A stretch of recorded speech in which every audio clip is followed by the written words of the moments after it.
कार्यक्रम को लेकर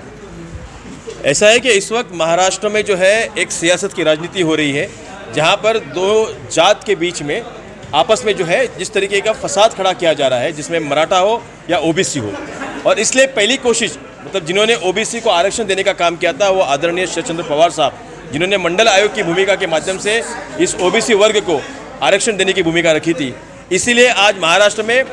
और व्यक्तिगत तौर पे इस मराठवाड़ा में आकर हम जो है ओबीसी के इस माध्यम से, मराठवाड़ा की विभागीय बैठक के माध्यम से आज हम यहाँ पर आज ओबीसी के कार्यकर्ताओं की बैठक रखी हुई थी। और आने वाले दिनों में जो है ओबीसी और मराठा के जाति के बीच में जिस तरीके का वाद निर्माण किया जा रहा है, जिस तरीके का जो फसाद निर्माण किया जा रहा है, उसको लेकर हमारा हर एक कार्यकर्ता जो है वो हर गाँव में जाएगा और गाँव में जाकर जिस तरीके से ओबीसी को गुमराह किया जा रहा है, जिस तरीके से ओबीसी के आरक्षण को लेकर गलत भूमिकाओं को सामने लाया जा रहा है, जिस तरीके के ओबीसी के प्रमुख मुद्दों को जो है वो पीछे किया जा रहा है, इसलिए जातीय जनगणना के आधार पर हमारा हर एक कार्यकर्ता गांव में जाकर छोटी छोटी बैठकों के माध्यम से गांव के हर शख्स को, हर वोटर्स को, हर व्यक्ति को इतला कर देगा। इस तरीके से जो है वो हमारे और मराठा समाज के बीच में जो वाद चला जा रहा है उस वाद को खत्म करने की कोशिश की जाएगी। सर, मुस्लिम समाज में कई ओबीसी लोग आते हैं, इस अवसर पर मुसलमानों को क्या संदेश देंगे आप, खासकर विशेष? देखिए, ऐसा है कि मैं ओबीसी सेल के अध्यक्ष होने के नाते मेरे ओबीसी सेल में राज्य विस्तारक नाम का जो पद होता है उस पद पे सलीम बेग जी काम करते हैं और राज्य समन्वयक नाम का जो पद है वहाँ पर आसिफ खलीफे काम करते हैं।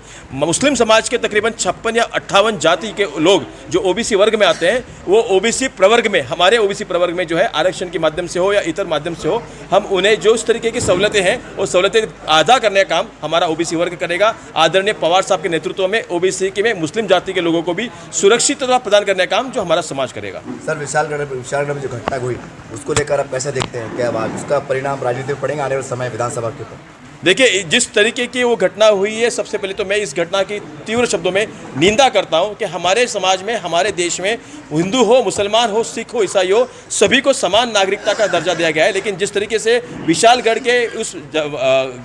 पास में गजापुर गांव में जो घटना हुई है वो घटना निंदनीय है। वहाँ पर मुस्लिम समाज के लोगों के साथ में जिन लोगों ने मतलब जिन्होंने अपने आप को शिवभक्त किया, क्योंकि शिवाजी महाराज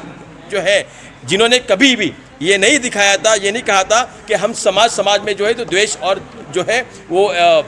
जाति के नाम पर जो है हम वहाँ पर दंगा करे करके यहाँ पर है कि महाराज जी ने हमेशा 18 प्रकार जाति को एक साथ लेके चले थे। तो आज जिस तरीके के मुसलमानों के बीच में और हिंदुओं के बीच में दरारें डाली जा रही है, जिस तरीके से हिंदुओं के नाम मुसलमानों के नाम पर उनके घरों को जलाया जा रहा है, ये मतलब व्यक्तिगत तौर पे मेरे लिए ये बहुत ही दुखदायक और क्लेशदायक घटना है। इसका हम निषेध तो करते ही करते हैं, लेकिन हम मतलब हमने कार्रवाई की मांग की थी कि हमने कहा था कि जिन जिन लोगों ने ये काम किया हुआ है, जिन जिन लोगों के पास ये कांड हुआ है, उन पर सख्त कार्रवाई हो और उन्हें सजा हो। सर, आपके बाजू जो खड़े फैसल खान साहब है, फैसल भाई है, नूरजा बेगम, ये माजी नगर सेविका है, महिलाओं की औरंगाबाद शहर में, संभाजी नगर में ताकत रखती है, ये आपकी पार्टी में प्रवेश हुए, कैसा लगता है? इसके क्या कहेंगे इसका आश्वासन?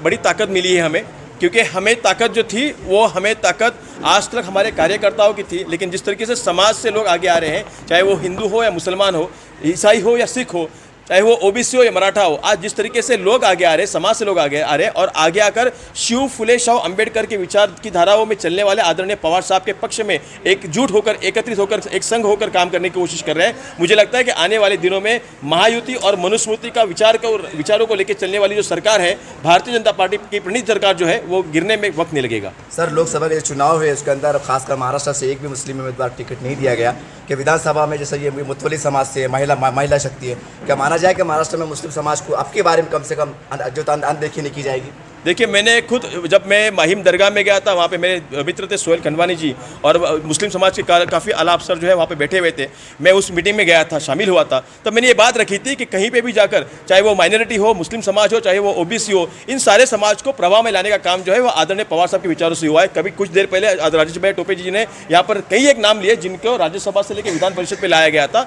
तो ये बात साफ है कि विधान परिषद हो या विधानसभा हो या राज्यसभा हो या लोकसभा हो, आने वाले दिनों में आपको ओबीसी हो या मुस्लिम समाज से माइनॉरिटी से हो, सारे समाज के लोग जो है आपको वहां पर पाए जाएंगे। आपका शुभ नाम, पद भी दीजिए। मेरा नाम राज राजापुरकर है, ओबीसी सेल का मैं महाराष्ट्र का प्रदेश अध्यक्ष हूँ। आदरणीय शरद चंद्र पवार साहब के विचारों पे काम करता हूँ। धन्यवाद। Thank you.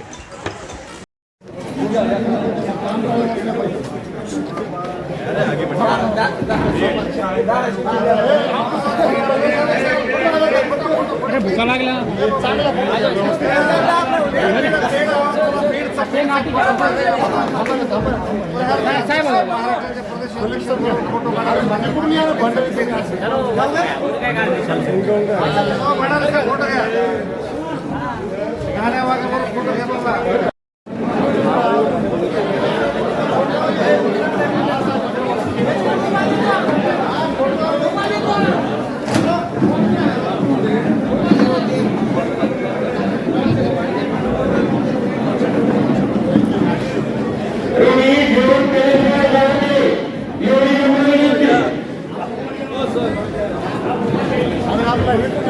भंडारे सर कुठे गेले? भंडारे भंडारे द्या ना मोबाईल द्या. द्या ना सर.